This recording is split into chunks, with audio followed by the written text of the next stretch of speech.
All right, as we talked about on Wednesday, that since the 18th century, Timothy and Titus have been studied as a unit. Now, obviously, they are three distinct letters. They have three separate occasions that have led to their writing historically. Yet, as we look at the letters, there are some common themes.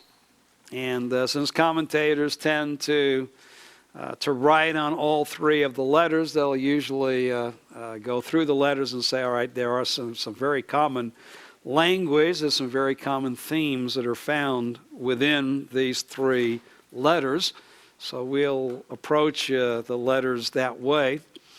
And the themes are certainly agreed upon, that certainly within the occasion that brings about these three letters, behind each one is a deviation from the faith. There are false teachers involved. And probably at this point now, as we come toward the end of the Pauline corpus, you realize how many of the letters, either explicitly or implicitly, that Paul writes are written against the backdrop of false teaching. That when we state really from the end of the first missionary journey really until the end of Paul's life, that he continued to have to battle false teachers who came in and sought to upset the work that the Lord had allowed him to accomplish among believers within the Gentile churches. We see it again. And certainly, as we take a look at these teachers, in 1 Timothy, as he deals with the teachers in Ephesus, whoever they were, he says in 1:7, they want to be teachers of the law, even though they do not understand either what they are saying or the matters about which they make confident assertions. But we know the law is good, etc., if one uses it lawfully. So these men who have turned away from the truth and brought into the Ephesian church this fruitless discussion have a motivation to be teachers of the law. And I think the New American Standard accurately here capitalizes that. They want to be teachers of the law that was recorded within the Old Testament, not really understanding the Old Testament or the purpose of the codes within the Old Testament. But nevertheless, that is what they want to teach. Now, whether these were Judaizers themselves or those who in some way have been influenced by the Judaizers, and there's a very real possibility it is the latter in Ephesus, because as he speaks about these teachers, these false teachers, he implicates those who have turned away from the truth, who were teachers and leaders in the church, but now have made shipwreck of their faith and therefore also their teaching. And he speaks of two of those, Hymenaeus and Alexander, in verses 19 and 20 of chapter 1. Timothy, I challenge you to fight the good fight, keeping faith and good conscience, which some have rejected and suffered shipwreck in regard to their faith. Among these that I'm speaking about are Hymenaeus and Alexander. Now, notice they've made shipwreck. That for a time they professed this faith, they taught the faith, but now they have shipwrecked as far as the faith is concerned and have become blasphemers. And so I've delivered them over to Satan.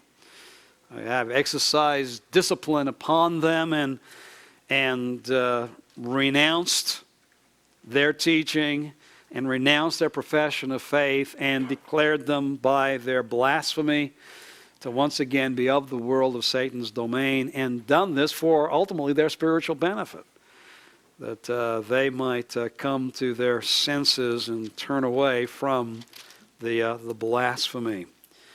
In 2 Timothy, he talks in chapter 2, verse 16, but avoid worldly and empty chat. It will lead to further ungodliness, and their talk will spread like gangrene. Among them are Hymenaeus and Philetus, men who have gone astray from the truth.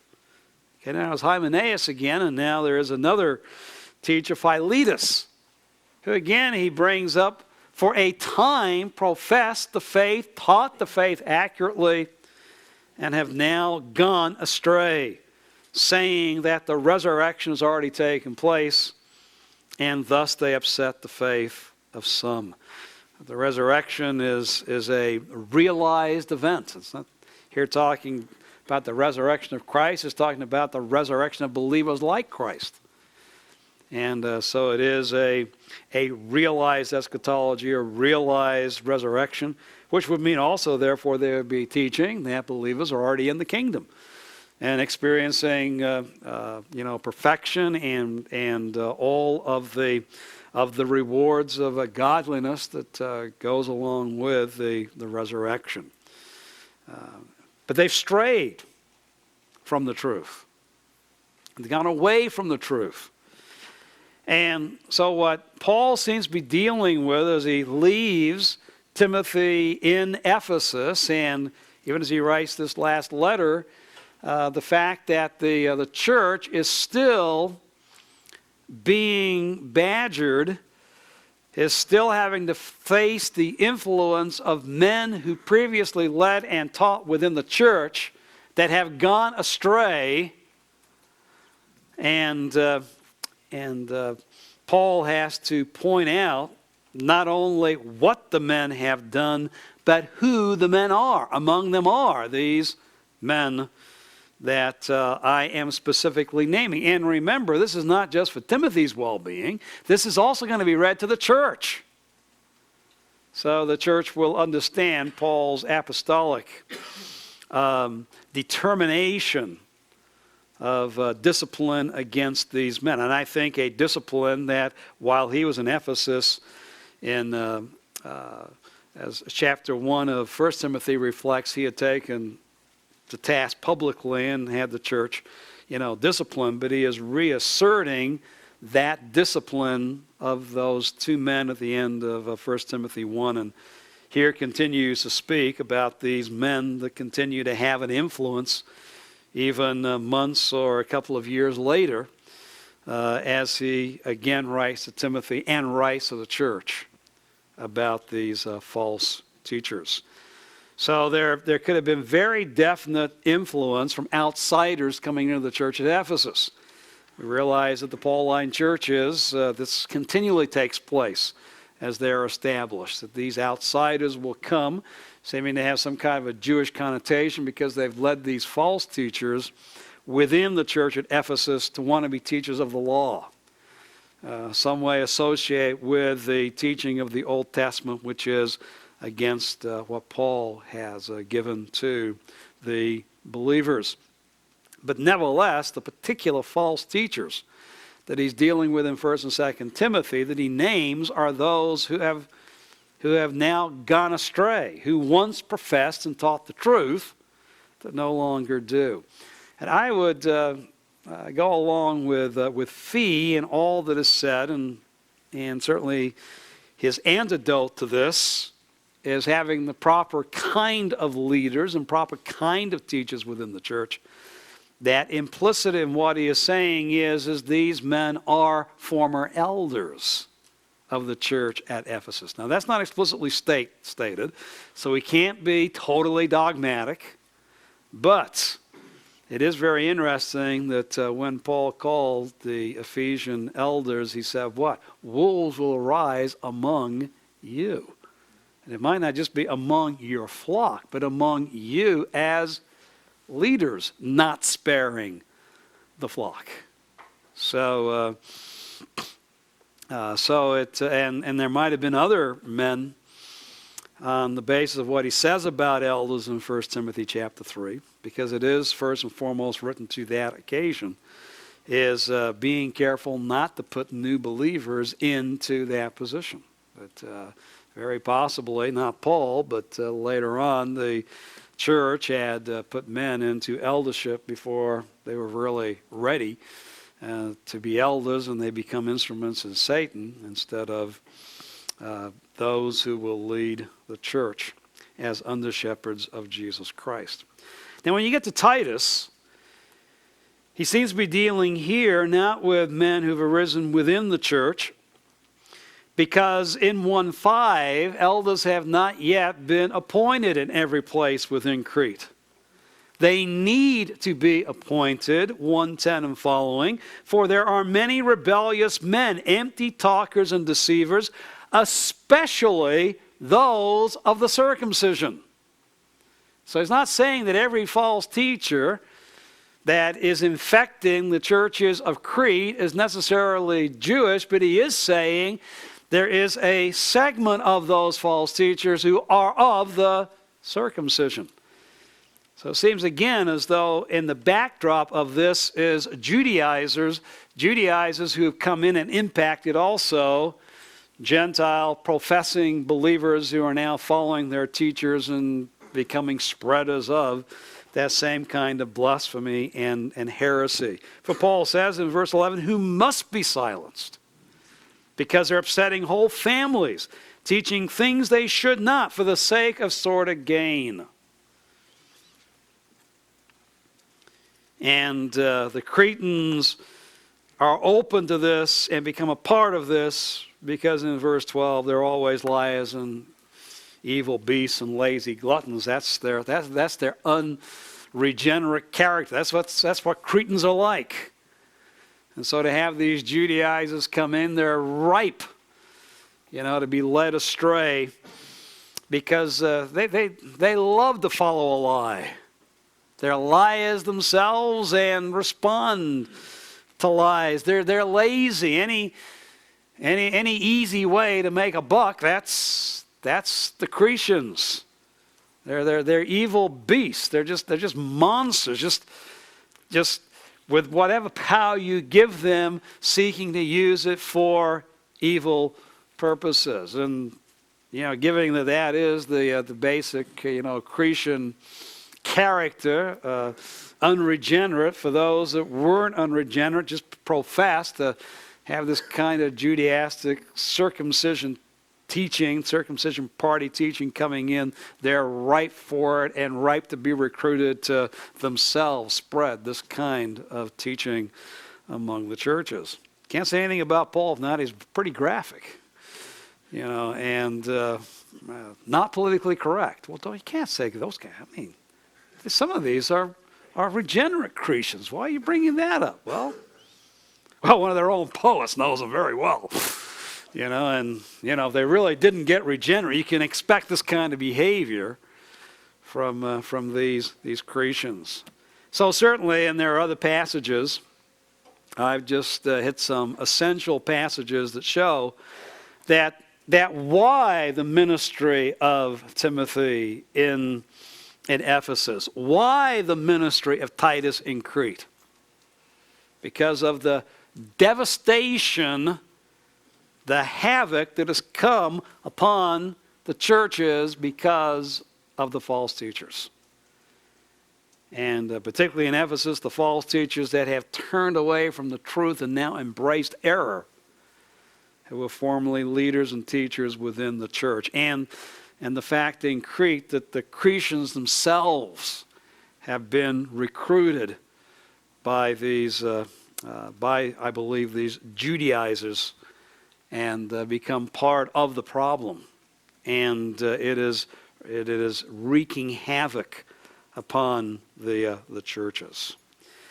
And so as you go through the pastorals, there is a tremendous emphasis with the article upon the faith. And when Paul uses the article, he is dealing with the faith, that is, that body of truth, which clearly articulates the reality of what God has done in Jesus Christ that is surely believed among those who are regenerates. The faith.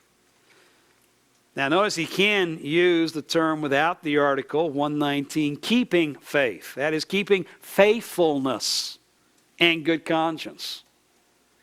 So, Timothy, I am telling you to fight a good fight, and in fighting that fight, keeping your faithfulness and a good conscience toward God, which some have rejected. That is faithfulness and a good consciousness toward God, and suffered shipwreck in regard to the faith, so that they no longer follow the faith. And I've listed for you all of the verses where Paul speaks about the faith as this deposit of truth that has been given to believers and given to teachers to teach, and how some have turned away from the faith to embrace false teaching. He also speaks much, second of all, of sound teaching, healthy teaching, obviously in opposition to unsound or diseased teaching, erroneous teaching that will only lead to spiritual disease in those who listen to it and embrace it. So he talks in 110, the very first time, when the law is not made for righteous men, but for lawless and rebellious, ungodly, sinners, unholy, profane, etc. And whatever else is contrary, verse 10, to sound teaching. By the way, you notice that sound teaching produces healthy life. This is very, very true within the pastorals. And again, you can trace the sound teaching and his opposition to false teaching, that the result is that false teaching leads to ungodly behavior, and sound teaching, the truth, the faith, these things that should be taught, lead to godliness. And, mark it well, man, by application. Good teaching leads to godly behavior. You see ungodly behavior within a church, what those believers need is teaching of the truth. Because as my Greek professor, S. Lewis Johnson, who's now with the Lord, would say again and again and again, teaching is the root, godliness is the fruit. And you can't have the fruit without the root. And if the root is diseased teaching, the life will be a diseased, sinful life. And so many times when we see sin, our response is, well, give them a good dose of the law. Give them a good dose of thou shalt not. Well, they just need a good dose of truth, of the righteous God, and what the righteous God has done for sinners in Jesus Christ, and now walk worthy of the calling which you have in Jesus Christ. And we will have more ungodly behavior because there's less of an emphasis of teaching truth within our churches today than there has been in many generations. And I'm talking about evangelical churches. And how people think somehow de-emphasizing Bible teaching, de-emphasizing theology is somehow the way to get people to live better.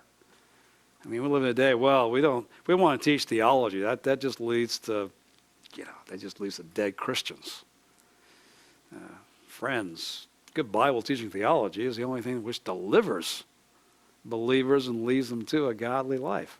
I mean, if you don't follow plan A, what's plan B? I'll just leave you with that. All right. But the faith, sound teaching, the truth. Again, when you see the article, that he will speak in terms of the fact that, truth that is to be followed. 2:4, who come to the knowledge of the truth. Right? And the truth as opposed to error. Significantly, as you can see, 6 times within the letters, he says, now this is a trustworthy statement. And it is usually held, again, mirror reading. We don't know exactly what the false teachers were saying, but Paul takes special note to say, now, here is a trustworthy statement. A statement that is to be followed. It is a trustworthy statement, deserving full acceptance. Christ Jesus came into the world to save sinners. Now that is a statement that needs to be said again and again and accepted by all. Christ Jesus came into the world to save sinners. And as you go through, he will point out some of these sayings that are trustworthy. And then he will use the term, these things. I'm writing these things to you, hoping to come to you. But in case I write how you should know how to conduct yourself and to others in the church of Jesus Christ. These things I write, that you might follow the truth and follow the truth with proper application to church life. In pointing out these things for 6, you will be a good servant of Jesus Christ, nourished on the words of the faith and of sound doctrine which you have been following. All right, the importance of following the faith and the truth, the sound teaching that has been given. And you, Timothy, be one who keeps reminding the people of these things. Now, along with the apostolic delegates, it is very important to realize that Paul's line of defense within local churches against the false teachers and their false teaching is godly leadership. Godly leadership. Titus 1:9. Well, verse 5, I left you in Crete that you might set in order what remains and appoint elders in every city as I direct you to, namely. All right, here are the qualifications. And verse 9, that he, that is, the elder, may be able both to exhort in sound doctrine and to refute those who contradict. Titus, this is what these elders are to do. Exhort in the truth, in the healthy teaching, and be able to refute, to speak against, and to show the errors of those who contradict. Can I say to you, gentlemen, that at the essence, that is the responsibility of the eldership? That certainly, like the Apostle Paul, elders should in their own lives mirror sound teaching in their behavior. They should be models that are to be followed. They are to give direction and leadership to the church. But essentially, foundationally, what their ministry is, if I can put it this way, is teachers, exhorters in truth, and heresy sniffers.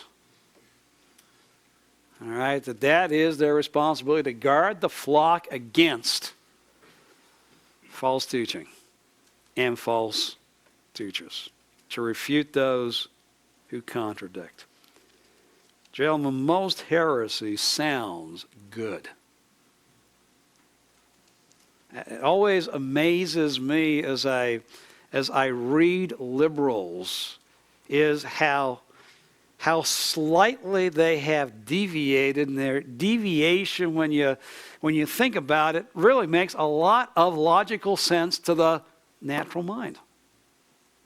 You know, you think through it. I mean, you know, Jesus said, what's the greatest commandment? Love the Lord your God with all your heart, soul, mind, strength.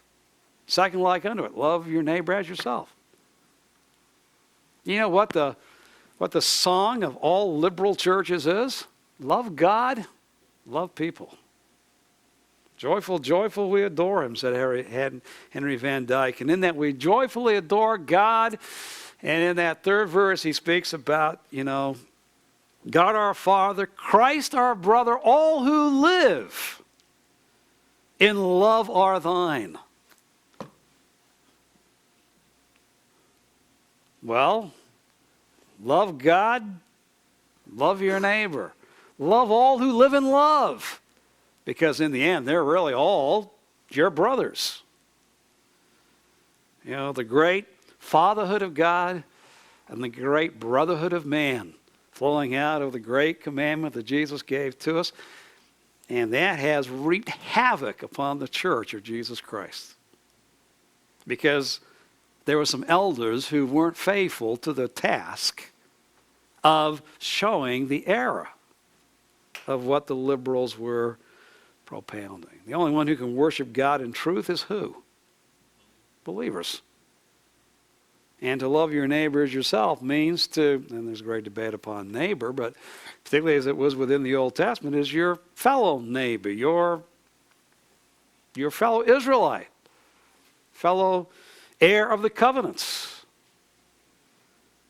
And by the way, the good deeds that we do for others begins where? Galatians chapter 6. Do good, especially those of the household of God. So none of this, as J. Vern McGee used to call it, sloppy agape. You know, both in loving God and loving others. He had a way of phrasing things that you don't forget. And he came out of liberalism. He said, I'm tired of this sloppy agape. So the liberals propound. We got to get back to the truth. It's a love based upon truth that only believers are able to exercise. So, exhort in sound doctrine, refute those who contradict. Significantly, you get to 1 Timothy chapter 3, the only major distinction between elders and deacons. Never let a deacon tell you, I cannot be an elder because, well, those are the more spiritual men. Well, if you don't have the spiritual characteristics of an elder, you're not qualified to be a deacon either. What is the only distinction as you go through and take a look at the characteristics right at the end of verse 3 of chapter 2 of 1 Timothy? An elder has to be apt, able to teach.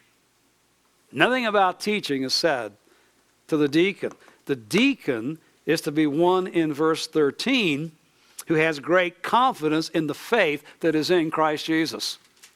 In other words, they accept the teaching and in good conscience hold firm to that teaching. But who gives them the teaching? The elders. Right now, beyond that point, when it comes to, being above reproach, having your home in order, being respectable, being gentle, etc., etc., etc. Now, those characteristics are the same for elders and deacons. And yet God says of those godly men that are raised up within a church, he will raise up certain men who have the unique giftedness to be able to teach and to refute those who bring in error. Those are the ones who are to be elders. Deacons are not second-class citizens as far as the church, and we'll come back to that in the interpretive issues.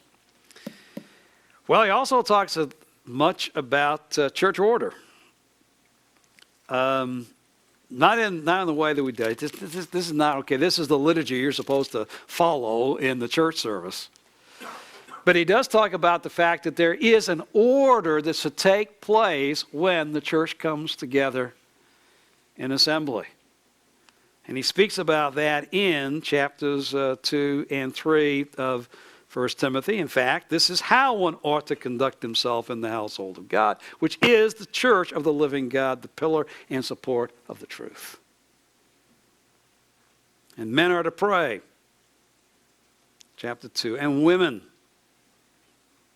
are to quietly receive instruction. We'll talk about that a little later. And elders are to teach.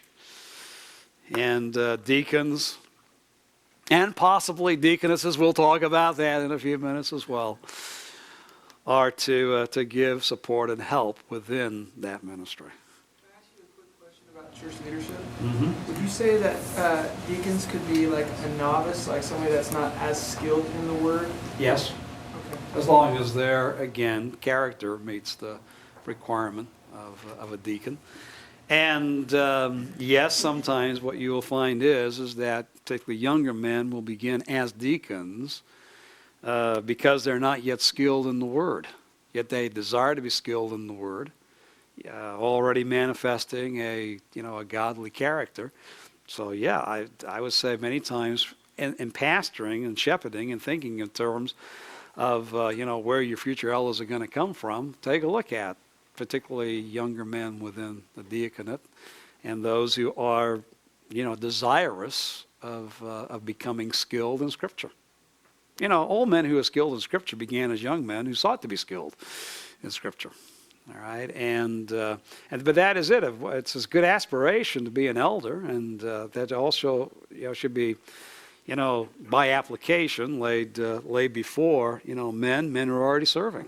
And saying you can take, you can take the step. You can diligently. It's not. I don't think you're saying you have to have this gift of teaching. Is the ability to teach and refute. And some men are able to do that in contexts that are different than necessarily getting up before the whole assembly, and doing that. In fact, the pastor, you need some elders who are able to do that. In smaller groups, and kind of like the Priscilla and Aquila are able to take people aside, privately, and be able to teach them the truth and bring them to a full knowledge of the truth. So yeah, by application, there's a lot of practical wisdom, and that's why, and I know this is a lot of TMS men have made a practice very early in their ministry of preaching through the pastorals. Because a lot of our churches just have not followed this. And I would say this, gentlemen, before we make any major change in the church, preach the Word. I mean, give people the content. In fact, it's a lot better when they come to you and say, and I found this out of my first pastorate, it's much better to preach the Word and have them come to you and say, in light of what we just heard from the Scripture, maybe we need to change a few things. That's a lot healthier than you going in and saying, on the basis of the Word, I want some things changed. Professor Montoya will get into that a little further, but I would say that by application, teach the Word, and then let the Word bring about the changes. And I still remember the dear folk in my very first pastorate, about a year into it, saying, Pastor, in light of what we just have been studying, maybe we need to do a few things differently. That's when you usually have support in making changes, when they suggest it. So now, 20 years into your ministry, if they're not suggesting it, it might become time for you to say, maybe it's time we made a few changes here. If they put up you for 20 years, they probably will listen to you at that point. Usually even after 5 to 7 years, but not after 5 to 7 months. So just a word of the wise. Do you think that the diaconate represents a permanent order in the church, or is it, as some people have suggested, something which is either transitory or optional? Well, it's an interesting question because obviously in Titus nothing is said about deacons. And the only other place that deacons are mentioned as a functioning group within a Pauline church is Philippians 1, where he gives greetings to the elders and the deacons. I would say this, is it a permanent order? Not in the same way as elders. All churches need elders because all churches face the reality of needing teaching and refuting false teachers. That is an ongoing, you don't have to have elders when the word doesn't need to be taught and false teaching needs to be refuted and corrected. All right. And I would say, obviously, church history is a pretty good guide. We need elders. We need elders from generation to generation. Elders are needed in every, local church. No local church has ever gone past the need of having that. Deacons, and I get my understanding of deacons is deacon is servant. It's very interesting. Nowhere does Paul ever say what deacons are to do. And I don't believe that Acts 6 is the beginning of the deaconate. I believe that's the 7, as you remember from I don't think it was an interpretive issue. That's my position. They were raised up to do a ministry to relieve the elders in the church of the apostles in the church of Jerusalem.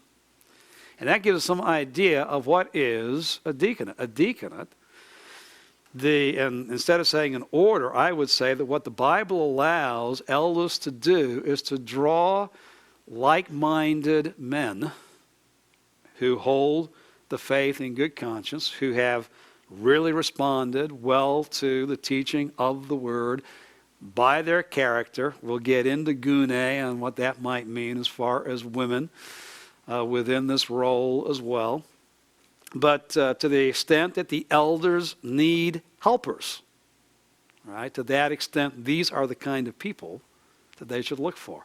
Now in Ephesus, deacons were needed, because I think of the widespread impact that the false teaching had throughout the church, and the corresponding lack of order. That basically this is a church in disarray, and so the elders need to have substantial help, and this is where they are to look, and that's why Paul will give, very definitely these are the kind of people, I'll use that broad at this point, that you should use to serve with you in the ministry. But the deacons are always under the direction and authority of the elders. And most church constitutions will not reflect that biblical ideal. Usually you got a board of elders functioning over here, and you got a board of deacons. And yes, gentlemen, above them all, the deaconesses. But this is not practical theology. But I've been around the block a couple of times. And it's one of the hard things is to say we got to bring this back into a biblical alignment. Christ, elders, deacons, deaconesses. If you are so convinced that the Bible allows and calls for those ministries.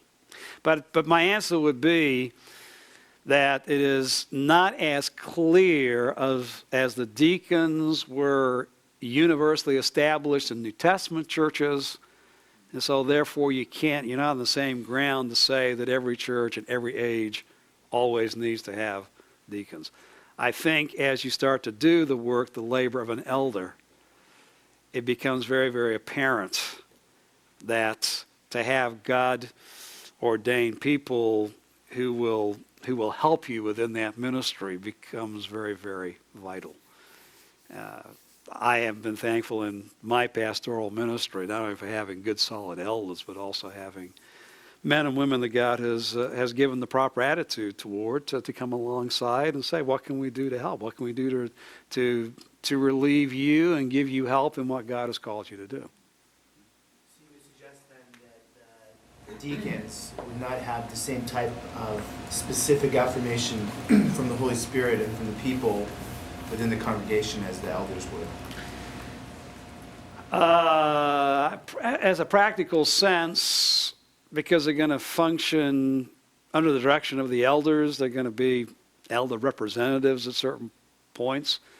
I think they should at least have the affirmation of the elders. I mean, the elders should make it very, very clear to the congregation that we view these individuals as also servants of the church of Christ under our direction. Whether you want to submit them the same kind of a validation by the congregation, we'll get into how you're going to see the working out of how the congregation functions as far as the church is concerned. By the way, do realize that Timothy and Titus and Philemon are going to be ready to the whole church assembled. I mean, the whole church is hearing the character qualifications for the leadership, with some indication, I think, that who is the judge that people meet these qualifications? Well, the church as a whole. Well, how's the church as a whole state that? I don't think necessarily they had democratic elections like we do in an American church today, but somehow there is a validation, there's a recognition by the congregation that by their very character, these are the God-ordained leaders within this church. And every church I've been affirms deacons and deaconesses in the same way they affirm elders, a recognition that, yes, we recognize these individuals as being, by their characters, given by God to this assembly, to this church, for this ministry. But yeah, strictly biblically, you can make an argument that the elders should have that confirmation recognition from the assembly as a whole, and then because the deacons are going to help them, that you don't have to go any further. But every church I have been in, the elders are the ones who forward to the church, the people who they think and have asked to be deacons. And I've always dealt with deaconesses, so I'll throw that in there as well. Okay? All right, then we just talked about church order. And Paul, not only with the church assembled, but he really gets down to nitty-gritty. He talks about the responsibility of the church toward widows who truly are widows, what ministry they should have if they're going to be supported by the church, and they shouldn't be supported by the church if they have believing family that should take care of them.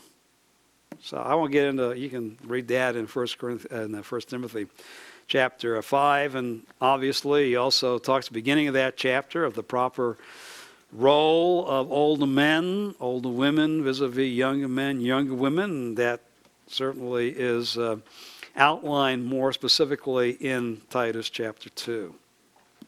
As I said, the sound teaching issues in sound behavior. And at this point, I will just, say we've got faith without the article, talking about faith and faithfulness. And this is the basic mark of one who truly believes, who truly lives in accordance with the profession of faith in Jesus Christ. They not only hold to the faith with a good conscience, but then the faith is faithfully reproduced within their lives.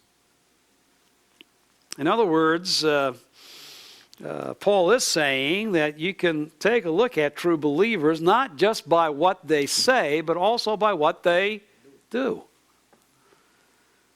And there is to be godliness, and he uses a Greek term that talked about one who takes seriously his belief, whatever his religious belief is, within his life. It can be seen. It's a godliness. He almost, has been brought out, uses a secular term and Christianizes it as he speaks about the fact that, all right, we're to take seriously what we believe, and there is to be a character of godliness that is seen within our lives. What we believe about God should be seen within the believer's behavior. And it is significant that both for Timothy himself and then those who, Timothy and Titus, should look for leadership within the church. That Paul emphasizes who the people are, not what the people do, except for the elders need to be able to teach and exhort in the truth and refute errors. But even that flows out from who they are. And then we'll come back to this in the interpretive issues. There is an emphasis within the letters upon God being Savior who has brought salvation. It is interesting that about half the time within the context, as you can see, Savior is used for the Father. The Father is Savior. But so is Jesus Christ, the Savior. And what God desires, and through the finished work of Jesus Christ, accomplishes on behalf of believers, is salvation. I'm going to come back to both of these because they play a role in three very important interpretive issues within the letter. Well, within the letter of 1 Timothy in particular. All right, well, just to talk a little bit now about the individual letters, that they all, as we've said, have these themes. All right, in 1 Timothy, which, and we'll never know Paul's exact travels after his release from Roman imprisonment. And I am assuming position A that we gave to you on Wednesday, that he was released from his first Roman imprisonment. And it's believed, based upon what he told Philemon and the Philippians, that he realized the plan of God had changed for him. Now, when he wrote to the Romans in AD 57, he wanted to go from Rome to where? Spain, believing his work in the eastern part of the empire was done. Yet, as he writes to Philemon, have the guest room ready for me.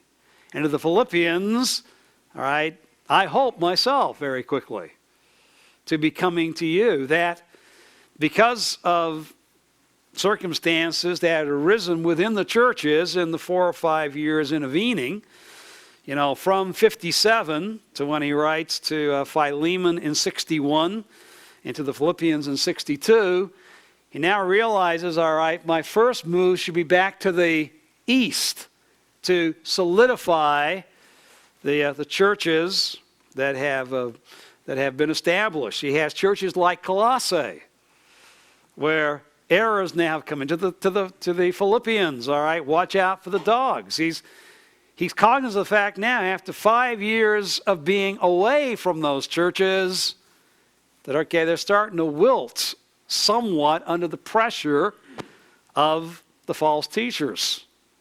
And so I would assume, in the same way the 2 Corinthians talks about how circumstances can change the plan of Paul, though not the plan of God, he is sensitive to that his first move after his release is east, not west. So I would see him first going east to deal with churches where there has been disruption. And one of the churches that when he gets back to the east there has been disruption is the church at Ephesus. So I'm assuming that is one of the first churches in the east that Paul deals with, but he's He's got plenty of other churches on the agenda. Okay, I've dealt with Ephesus, the churches in Asia. But I've also said I'm going to go to Philippi, and I'm going to go to the churches of Macedonia. I need to do some work there as well. So that's why I would see 1 Timothy as being early in this imprisonment time period, from first to second imprisonment, and written fairly early after his release, within a year, AD 63. And the purpose, he exhorts and instructs Timothy, and through Timothy, having it read the Ephesian church, to stop the influence of the false teachers and restore order in the church. And what he writes to Timothy really is just a verbalization, a writing down of what has already been given to Timothy before the church in Ephesus by Paul, but now realizing, and I think the occasion is 3:14 and 15, the fact that Paul realizes he might not be getting back to Ephesus as quickly as he first assumed that he would.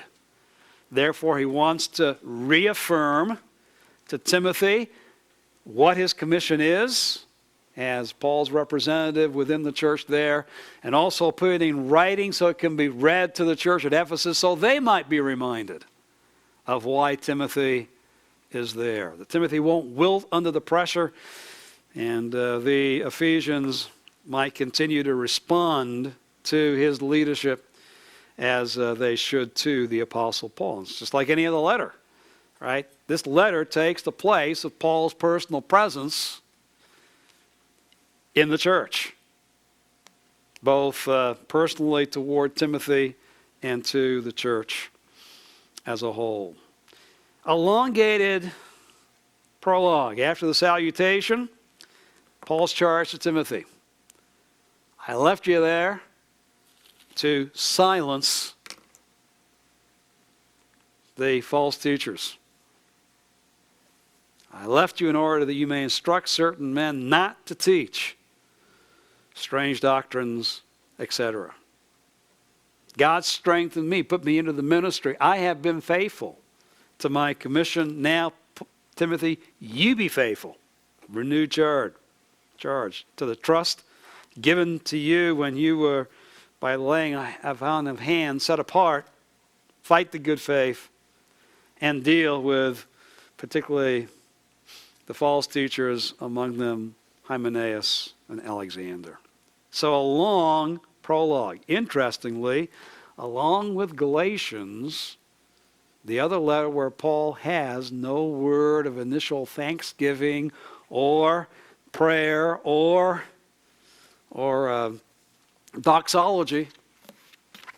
Timothy, here's my salutation, and right in to this is your charge. And it's not because he's not thankful for Timothy and not praying for Timothy, but he gets right to Timothy, this is why you are left there.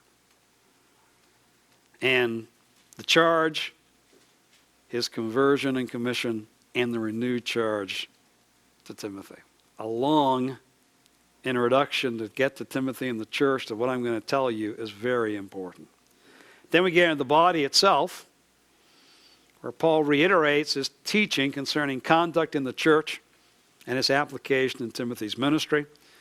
It is in chapter 2, 1 through 3:16. He deals with the conduct in the church and public worship and among the leaders. And then he starts to deal with Timothy in particular.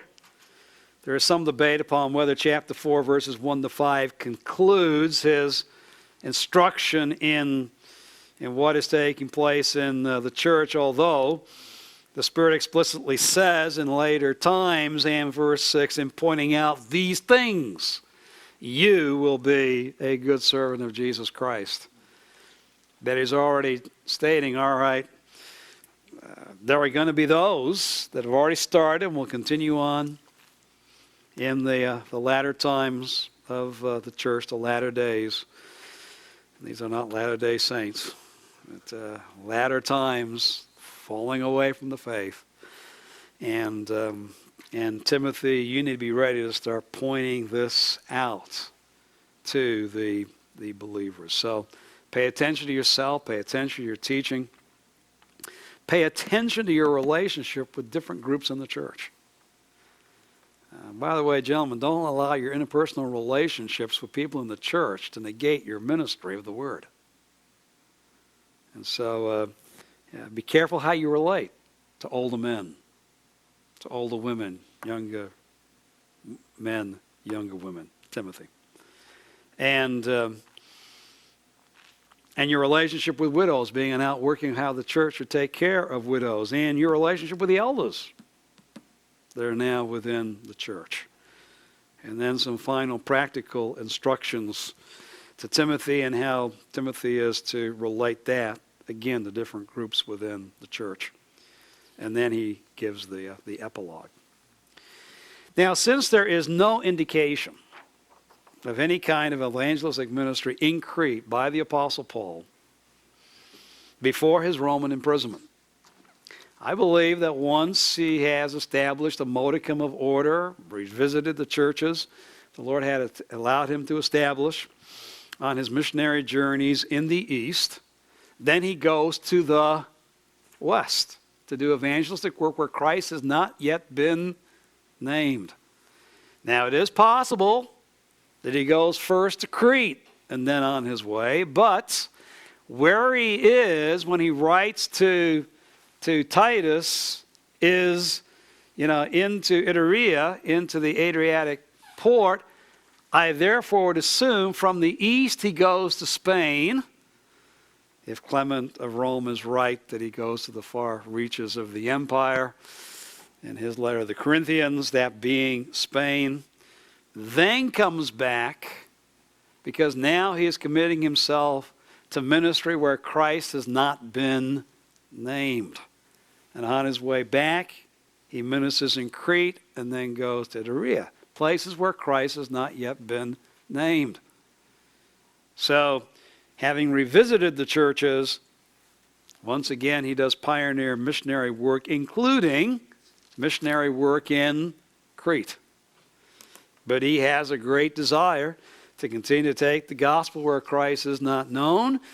And so even though he and Titus have gone through Crete, for how long we do not know, but believers have been established, churches have been established in a number of places, number of towns in the island of Crete. Paul, the evangelist, wants to go somewhere else, but he leaves Titus to do what? To now go back and do what he and Paul and Barnabas did on the first missionary journey in Galatia, establish elders. So now, Titus, you go back through and you take that responsibility.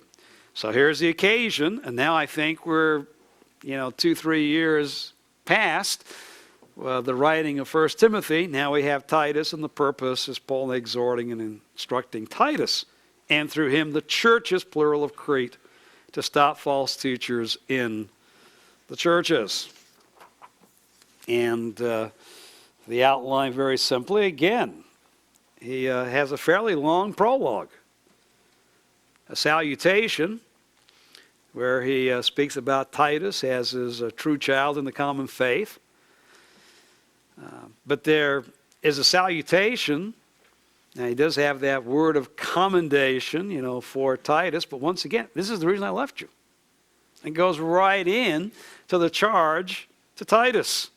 Appoint elders who will exhort in sound doctrine and refute those who contradict sound doctrine. And then in the body, some practical instruction to Titus concerning conduct in the church and in the world, and you can trace that through. Once again, Titus, be careful in your interactions, and seems himself to be a young man who should be giving younger men a model to follow as well. Talks about the conduct of slaves and being sensible and righteous and godly, etc. And talks to Titus, and Titus as being an example of a godly leader within the church. And then he gets to the epilogue. Then, as he is doing this evangelistic work in AD 67, he is arrested and taken to Rome. And from Rome is where he writes the last canonical book that we have, 2 Timothy. AD 67, probably about 4 years. Timothy has been slugging it out in Ephesus for quite a while. But the reason he is still there is because, as we said, 2 Timothy still deals with the fact there is still the influence of these former elders who've departed from the faith. And so Paul now, because he's going to call Timothy to come to him,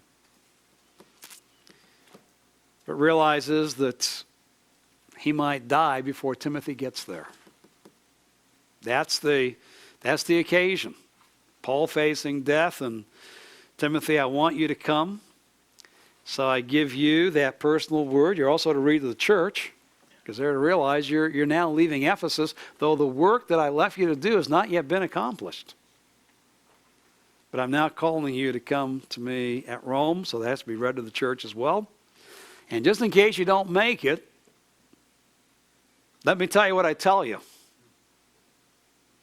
Because, Timothy, you're to take my place. You're my kindred spirit who now is to take over my ministry and direct the men that God has given to me in the different ministries as my continuing apostolic representative. He's not an apostle, but he'll continue to represent Paul even after his death. And so the purpose is to appeal to Timothy to carry on the ministry of the gospel that had been entrusted to Paul even after Paul's death. And this time there is thanksgiving for Timothy. After the salutation, thanksgiving for Timothy's sincere faith. Then he gets into the body, his exhortation. His exhortation, Timothy, be steadfast. Be a good, faithful worker. And then with what you're dealing with at Ephesus before you leave, and then as you have to pick up the mantle, I appeal to you to now be the one who himself will be a model and will do the work of evangelism and fulfill your ministry to the glory of God. And then a rather long epilogue where Paul fills Timothy in on what's taking place in his life and who's gone where. Now, you might say, well, okay, why? Well, what happens if Timothy doesn't get to Rome before Paul dies? He needs this information. He needs to know who's been sent where and what. And Demas has left me for this present evil. And only Luke is with me. And my first offense has already been made. As a Roman citizen now, you would, the second death, if there's no reversal of the charges, he will face beheading. And bring the cloak. You know, winter's coming in. You may not make it till before the sea lanes close. I might be gone by the time you're here. We don't know. Providence of God, I hope not. I can't tell you whether he did or didn't. I don't know whether Timothy got there before Paul died or not, because the Bible doesn't tell us. But aren't you glad that there was a possibility that Paul would die before Timothy got there, because that led him to write 2 Timothy and becomes the last part of, chronologically, of the canonical scripture that is given for our encouragement. And Paul reminding Timothy that the apostolic ministry that God had raised up through the Apostle Paul was to continue to advance among the Gentiles. And that Timothy himself should pass on what he learned from Paul to other faithful men, who, faithful to Paul's teaching, will do what? Pass it on to other faithful men, who will pass it on to other faithful men. And that's why we're here today, because we're in that line of faithful men that go all the way back to the Apostle Paul. And 2 Timothy is Okay, we're not the apostolic representative like Timothy, but we are the apostolic representative of the apostolic doctrine.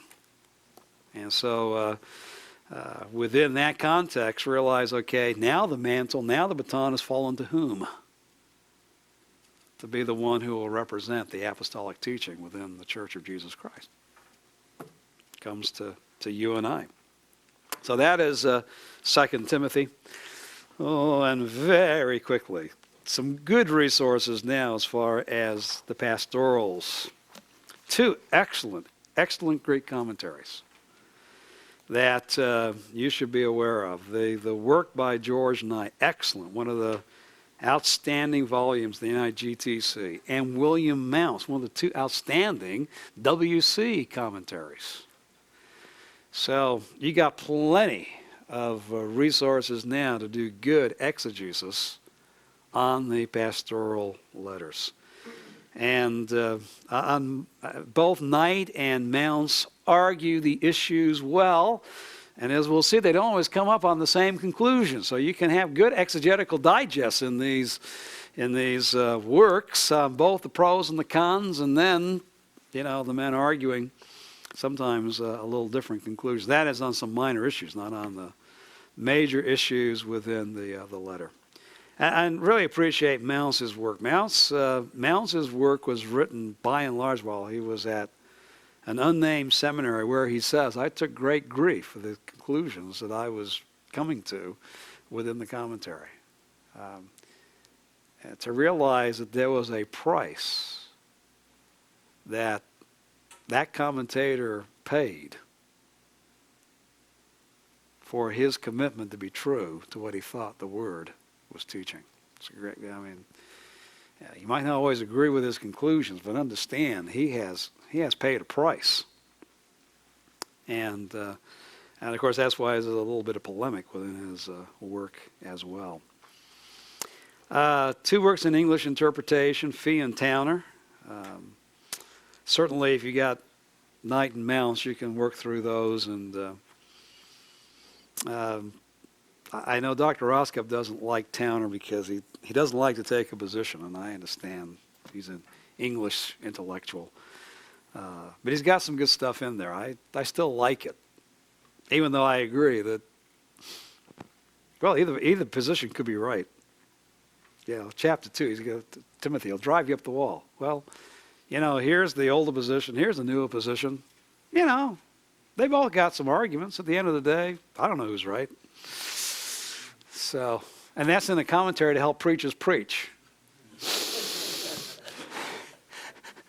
So, for that purpose, it's not a strong commentary, but because sometimes he is so ambivalent, he does clue you in on the different positions.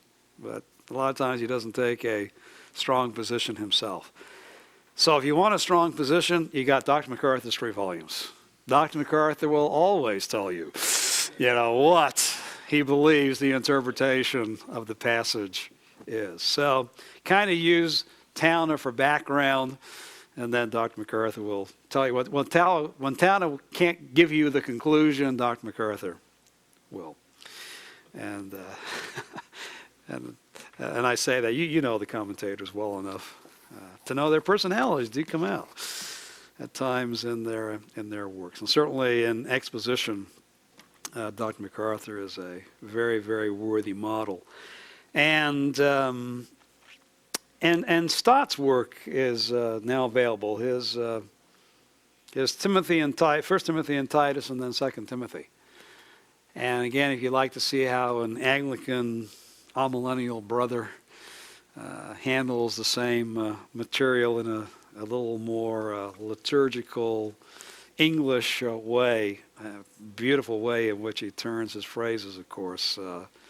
Stott's 2 volumes are very valuable to see how he preached, and I think if you will read his preaching of the pastorals, you will get an appreciation for John Stott that at the end of the day, even though he's wavered on some things, he really calls for commitment to the truth and to the gospel, and realize that was preached though those messages were preached in London which is not a wide open city to the truth of what Stott was saying. So those are valuable volumes, and I appreciate those as expositions on the pastorals as well. So as I said, gentlemen, there's some very good reference works now. Most of these not available 12 years ago when I started teaching this class. That the pastorals really need a lot of help.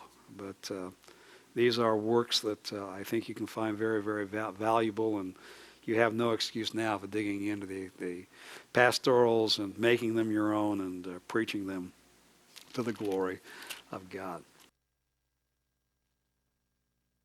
There are many issues we could deal with in the pastorals, but these are the hot ones, the ones that I've had to answer more than once in pastoral ministry. In fact, I even have visiting missionaries last Saturday that said, now we've got a mutual friend who's pastoring, and since he knew we were going to be together this weekend, he wanted to have me ask you some questions about 1 Timothy chapter 2. I said, why would I not be surprised that might be the questions that he would have? But so here we go. 1 Timothy chapter 2.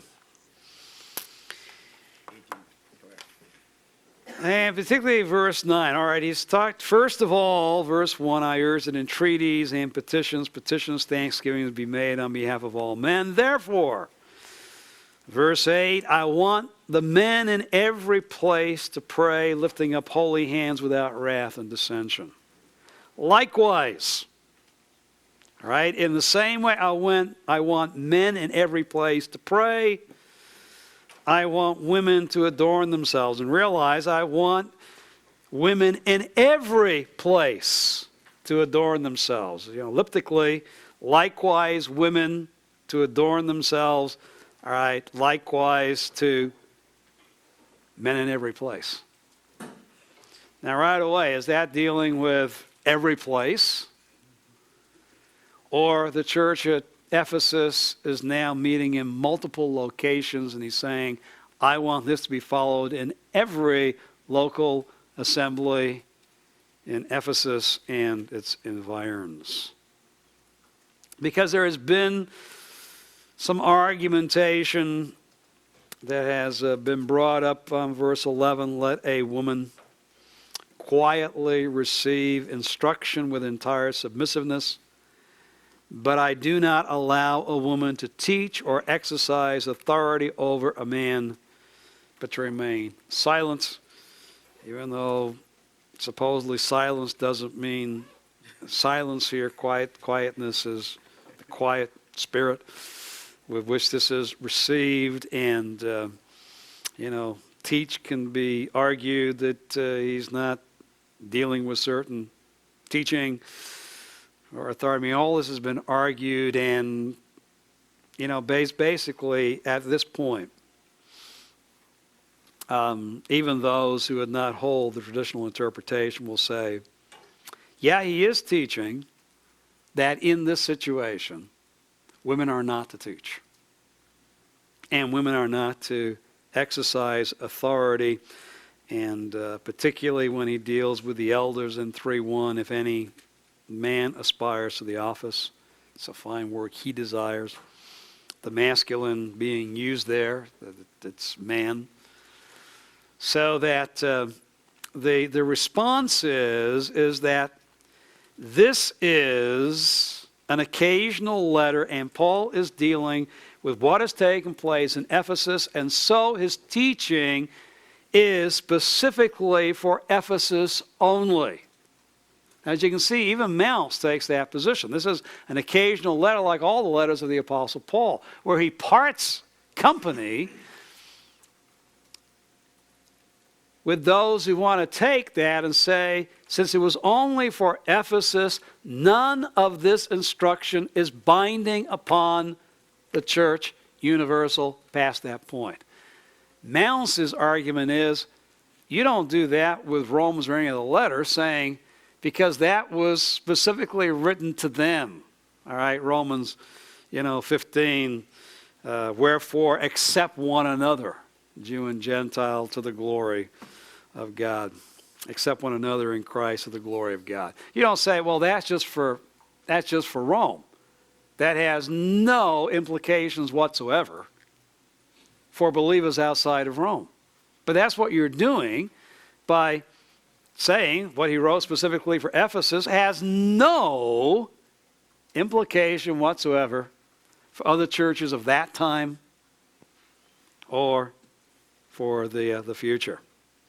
Usually the way it's argued, by the way, notice, kind of can't make up his mind, but the usual way it's argued is position B, that this is not for Ephesus. In fact, Paul has given those hints. Now, it is within an occasional letter.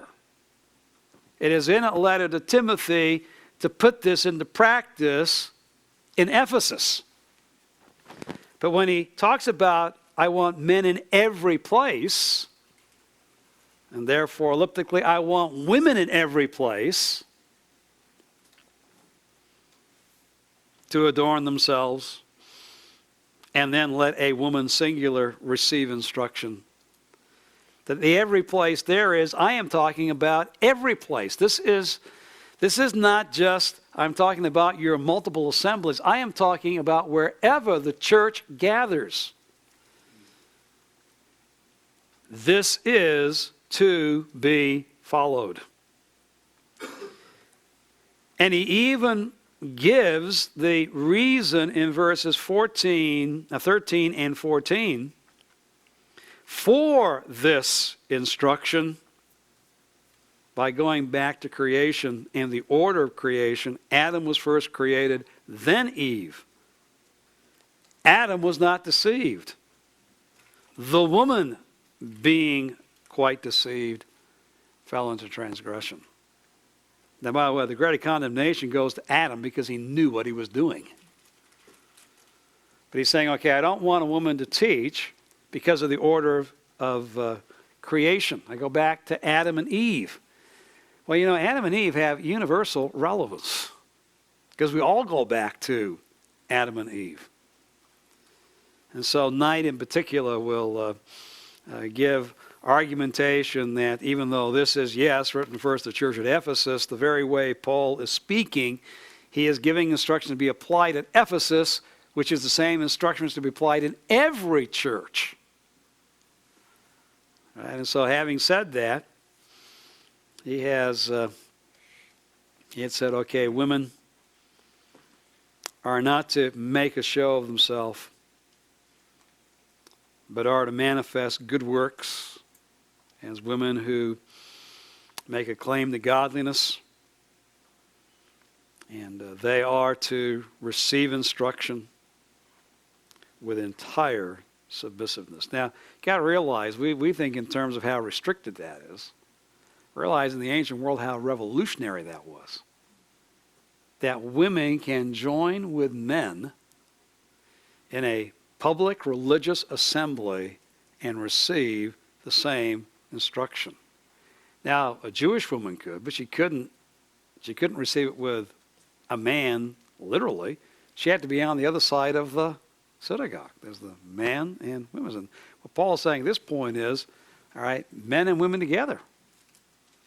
And women, along with the men, are to receive instruction. But there is one distinction between the man and the woman, and that is the woman is not to teach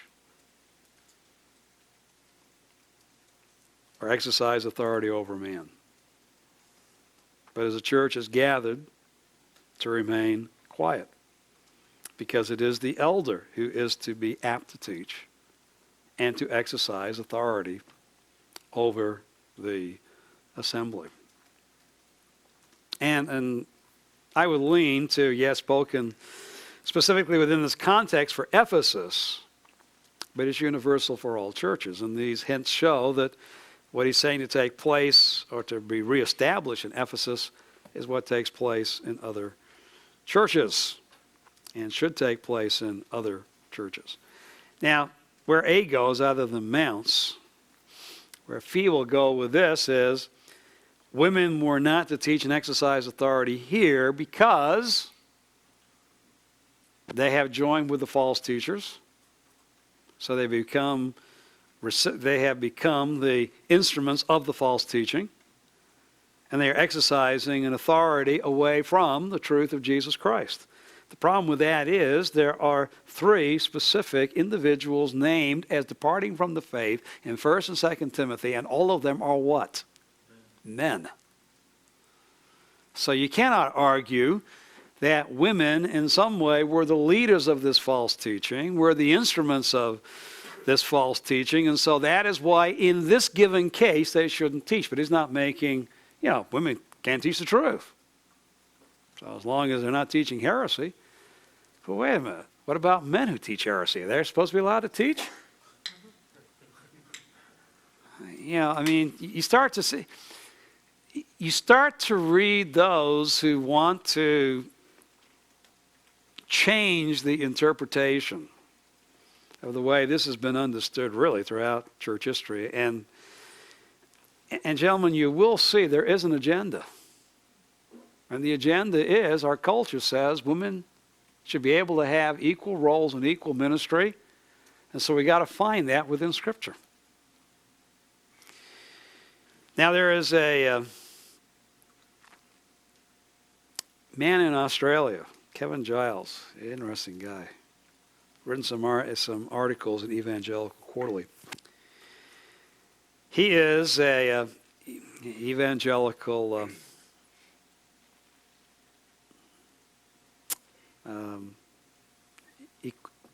equalities, egalitarian, there is the word I'm looking for. And he says, the traditionalists have it right. The proper interpretation is B. It's universal for all churches. Then. Because the New Testament also taught that it was all right for masters to have slaves. And we do not live under that today because we live in a culture that no longer has slaves. Therefore, when we come to the New Testament, we've got to allow the culture that God has brought us to live in, because Paul is saying this because culturally to have a woman teach would be reproach against Christ and the church. And now, since it wouldn't be, this teaching is no longer applicable. My answer to Giles is, well, how far do you take that? How far do you take the fact, God has put us, and this is where some have gone, God has put us into a culture where homosexuality is now recognized as legal. We now live in a culture where divorce is legal. We live in a culture, what kind of culture do we live in? Does it mean because God has providentially put us in this culture that anything the Bible says that goes against the legalities of the customs of our culture is no longer binding upon believers? Now, he'll go with, faith and practice. Anything that deals with Christ and Him crucified, the gospel, that cannot be changed. When it comes to the outworking, all the New Testament imperatives, therefore live a life worthy of the calling with which you've been called. Does that mean if lying is the cultural custom, that means we can lie? I think to sneak egalitarianism into the church, Giles has opened the door to whatever sinful behavior you want to bring into the church. Behavior. He makes a big deal about, I'm not talking about the essentials of the faith that we are to believe about Christ and Him crucified. But what is the pastorals all about? Sound doctrine leads to what? Godly living. And by his argument, and Kostenberger took him on. Praise the Lord for Kostenberger, huh? in a number of articles, and I didn't bring the documentation. They're Evangelical Quarterly about 2 or 3 years ago, and you can read Giles' 2 article and Kostenberger's rebuttal, and then the rejoinder of the rebuttal, and then they just kind of ran out of steam and moved on to other things. But it's eye-opening. I mean, just to say, he gives the exegesis accurately on one hand, and then turns right around and rips it and says it's no longer applicable to church and Western Western culture in the 21st century. And sometimes, gentlemen, the debate is more over application than it is over interpretation.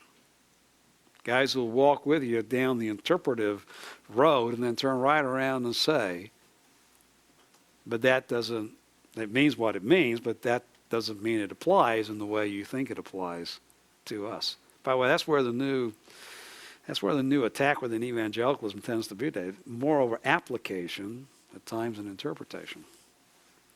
How does he deal with the appeal, as Paul does, going back to creation? Because to me, that seems to take it out of the cultural context. Hey, I'm just saying it's out there. I'm not arguing for what he says. I'm not arguing either. It's just That's true. And Kostenberger brings that up. And his argument is, well, okay, generally, what Paul is doing here is saying there is validity from creation to back up his argument for that cultural expression.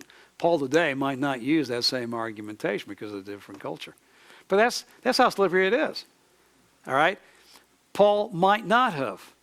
Paul today would say, well, we can't resurrect Paul to see what Paul would say today.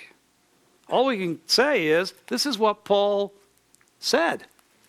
And I can't go beyond the text. And I believe that what he's talking about here is supra-cultural. Because it's every place. Yes, the example going back to creation. In other words, I take Knight's position, Dr. MacArthur's position on this. I think it's the soundest exegesis. But I've got to then be true to that exegesis. If it meant every place then, it means every place now. If the argumentation goes back to creation then, it goes back to creation now. Things haven't changed. And society might have changed the role of women, but that doesn't change the Bible.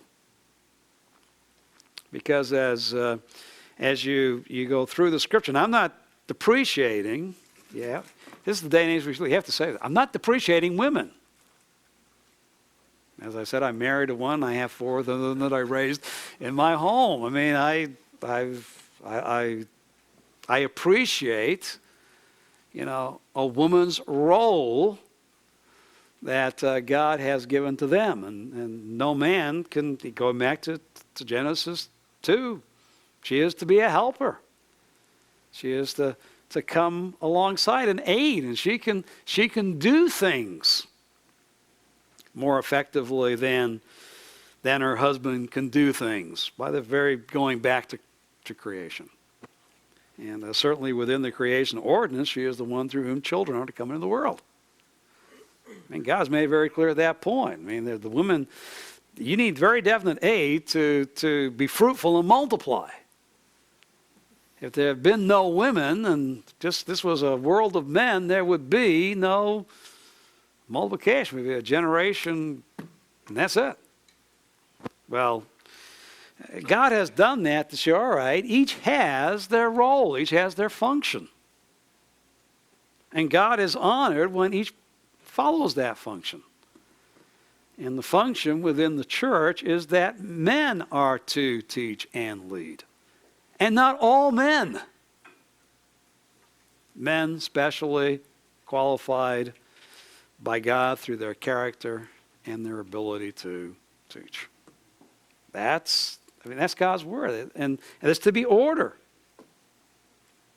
You need to know what the order to be followed within the church is.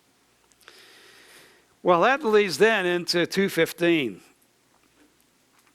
And Paul certainly is using some very elliptical language at this point. He talks about, do not allow a woman to teach or exercise authority. But literally verse 15, but she shall be preserved through the bearing of children if they continue in faith and love and sanctity with self-restraint. Now what he has done, he's beginning in verse 9, I want women. But now I want to specify when I'm saying about women to each specific woman. And that woman is not to teach or exercise authority, but that woman shall be preserved through the bearing of children if women continue in faith, love, sanctity with self-restraint. In other words, what is salvific here is not just the bearing of children, but a bearing of children which is accompanied by faith, love, and sanctity with self-restraint. Well, what is this very enigmatic statement, saved through the bearing of children? And you got two parts to this. Is sozo at this point referring to physical deliverance, which it can do in both Old and New Testament, Septuagint and New Testament. The Gospels many times, the person who was healed was saved, sozo. Or is sozo being used in a soteriological sense? We're talking about spiritual deliverance, salvation. Now, some AB would say it's physical here. In fact, that's the New American Standard Translation, the original. Women shall be preserved. All right, that's physical. But sozo and those derivatives from the root, as you go through the pastorals, are always used in a context of spiritual deliverance. And I think to argue against that here, and notice none of the commentators that I've recommended do, they all take sozo in a spiritual sense. So it shall be saved through, literally, the childbearing. The interesting thing is that nowhere else within the Scripture is any kind of soteriological ramification tied in to the bearing of children.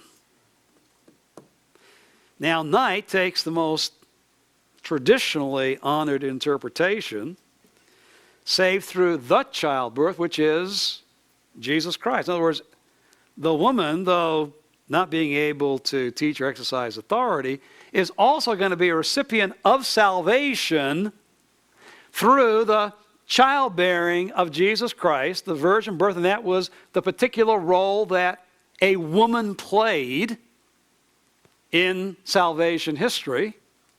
Through the virgin, Christ was born. But it's not just, again, through Mary's childbearing. That doesn't make every woman saved. It is those who respond by continuing in faith, love, sanctity, and self-restraint. So they're saved through the childbirth. The only problem with that is the coming of Christ, the incarnation, is never viewed in a salvific sense anywhere else within the New Testament. Where else does it say you're saved by Christ's birth? Now, his birth was necessary for his death, burial, resurrection, but Paul's whole emphasis on what is soteriologically significant is Jesus' crucifixion, his death, burial, resurrection, ascension, for one day he will come from heaven and bring full and total redemption. So even though it is very hard, well, and you can't say be kept from while bearing child, because there are women who've died in childbearing. You can't say just deliver from the error of 2:11 to 12. How is bearing of children? Well, bearing of children is going to be such time-consuming they won't have time to teach and exercise authority, and so they'll be delivered. But I don't think deliverance is what is here. It is salvation, and spiritually. And so this is the way I would understand it. Hold on until I explain here. And again, you can see the majority of the commentators take this position, That is, all right, women are not to teach or exercise authority, and a woman is not. Okay, then what is a woman to do? All right, she is saved through the bearing of children. And save here means this is her spiritual role. And she shows her salvation and childbearing here being used in a sense of not just the bringing of children in the world, but the what? The nurturing and raising of children. This is how she will show her spiritual deliverance. It's not by teaching, exercising authority in the assembly, but by bringing into the world a godly generation. And it's not just, all right, bearing and bringing up children. It is that in that they also continue and are seen more broadly in their behavior to be women of faith, love, sanctity, with self-restraint. And I think it's a tough interpretive issue, but I think in the end that's the best understanding. Now, can you make it exegetically work on all fours? No, because there is, where can you say childbearing stands for the whole raising of children? Well, no place biblically. In other words, but in the end, it's a better understanding than the first three within this context.